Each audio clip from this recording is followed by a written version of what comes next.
Every time we hear about a gaming phone in the mid-range segment, we usually expect the same thing. A regular smartphone with flashy design elements, maybe some RGB lighting, and not much else to justify the label. That's why the Nubia Neo 5 GT immediately caught our attention. After spending a good amount of time with it, this doesn't feel like a phone that's just trying to look like a gaming device. It actually leans into the fundamentals like thermal management, control, responsiveness, and sustained performance. But of course, looking the part is one thing. Delivering on it is another. Hey everyone, this is Brian of Yugatech and let's break it down.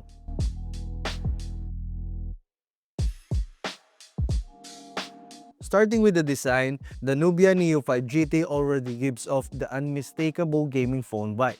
You get bold accents, a visible cooling system at the back, and RGB lighting that adds to the overall look.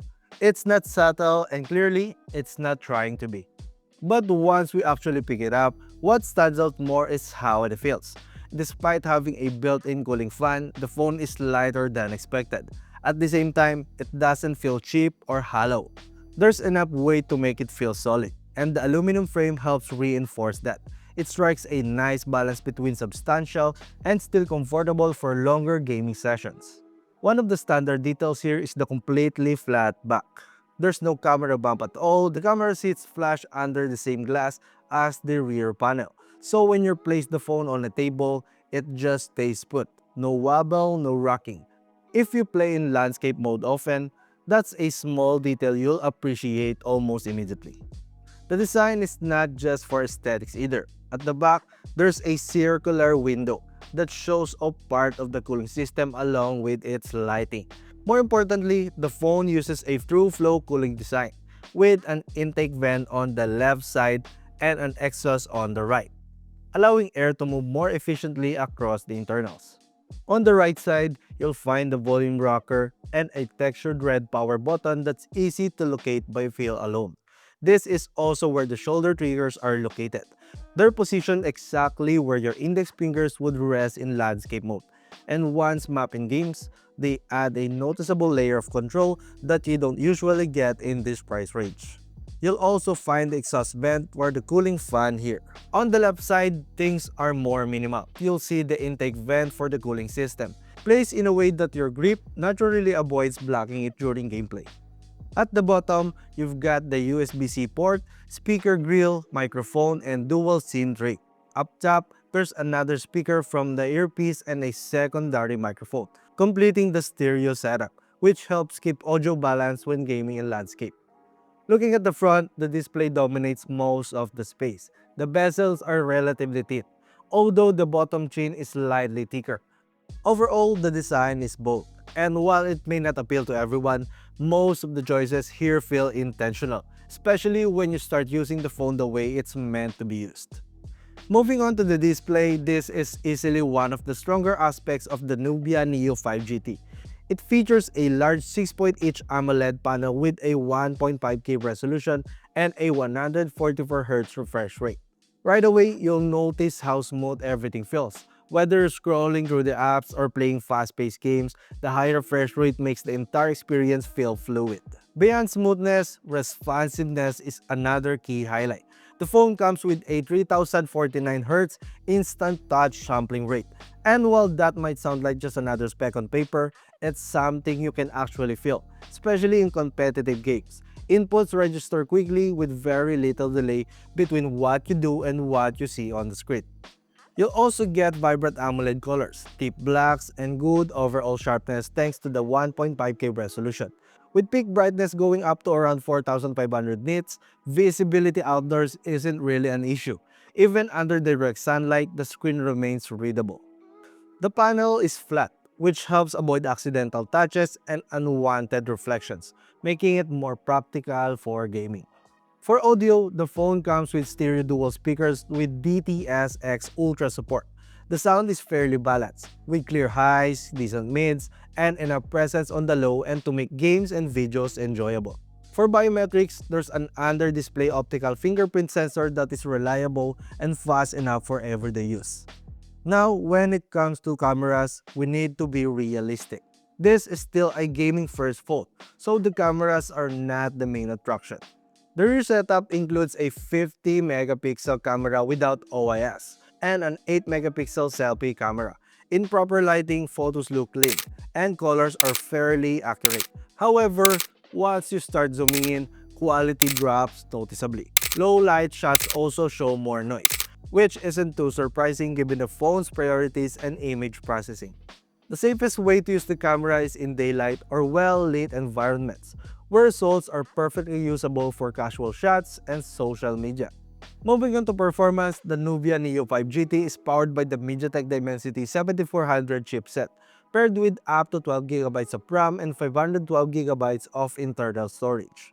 In benchmarks, the phone posts solid numbers for its class, scoring over 1 million points on Antutu, along with respectable results on Geekbench and 3D Mark.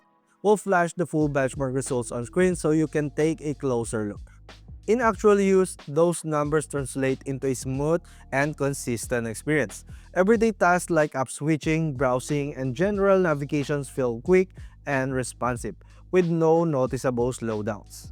More importantly, the phone maintains that performance even during longer sessions, which is where it starts to separate itself from typical mid-range devices. In gaming, the results are quite impressive. Mobile Legends runs at around 120 frames per second on ultra settings, fully utilizing the high refresh rate display. Asphalt Legends runs smoothly at a consistent 60 frames per second on the highest graphic settings. For more demanding games like Genshin Impact, the phone delivers better than expected results for its class. It averages around 47 frames per second on low settings and can reach up to 60 frames per second in less demanding scenarios, especially when the cooling fan is enabled to help sustain performance. On the software side, the phone runs on iOS 16 based on Android 16. The interface leans heavily into its gaming identity. You get a dedicated AI Game Space 5.0 which acts as a centralized hub for managing your games and performance settings. It gives you quick access to performance modes, notification controls, and system monitoring while in-game. Customization is another strong point. You can tweak themes, layouts, and even control the RGB lighting on the back of the phone. You can set different lighting behaviors for notifications or gaming and assign specific colors for each. That said, the software is not entirely clean. There is a noticeable amount of pre-installed apps out of the box, although most of them can be uninstalled, as are also present in certain parts of the system, which can be a bit distracting. Another thing worth noting is that Nubia hasn't clearly specified how many years of OS updates and security patches the device will receive, which may be a concern for users who prioritize long-term support. For battery life, the phone is equipped with 6210 mAh battery, which comfortably lasts a full day even with heavy use. Although gaming will naturally drain it faster, especially when using features like the cooling fan and RGB lighting. But overall, endurance remains strong. In testing, the phone delivered solid real-world results. A video loop test recorded up to 18.05 hours of playback, while Mobile Legends gameplay lasted around 7 hours. What's more interesting is how much the gaming features affect battery life. In PC Mark, the phone lasted 11 hours and 57 minutes with the cooling fan and RGB lighting turned off. Once those features were enabled, battery life dropped to 9 hours and 24 minutes.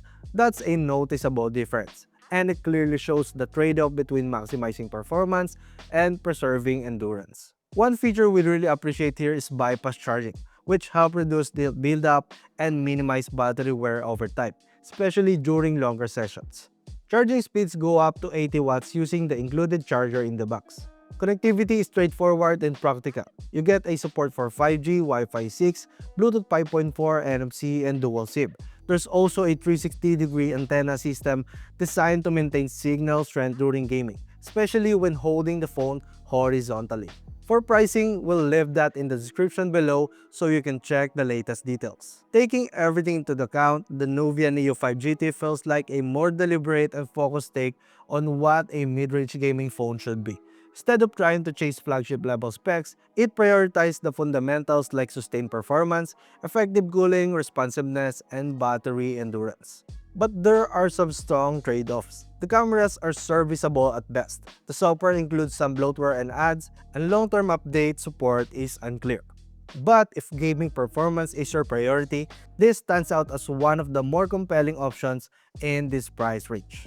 And that's it. I hope you liked this video, and if you did, be sure to leave a like, subscribe to our channel, and again, this has been Brian, and see you again on the next one.